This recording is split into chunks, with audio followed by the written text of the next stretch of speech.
وجه ماجد عبد الإله أسطورة نادي النصر والمنتخب الوطني السعودي طلبا في غاية الأهمية إلى جماهير العالمي قبل كلاسيكو الاتحاد في الدوري السعودي للمحترفين. وكتب الأسطورة السعودية عبر حسابه الرسمي على موقع التدوينات القصيرة تويتر اليوم الخميس: مباراة النصر أمام الاتحاد مهمة جدا، ويجب علينا جميعا دعم اللاعبين لتحقيق الانتصار.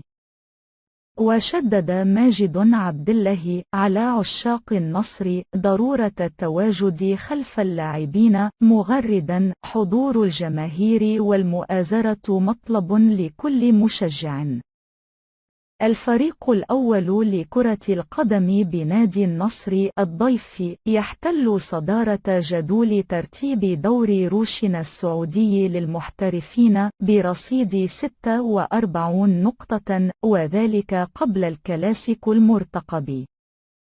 أما الاتحاد صاحب الأرض والجمهور في مباراة كلاسيكو المملكة يحتل المركز الثاني في جدول ترتيب الدوري برصيد 44 نقطة.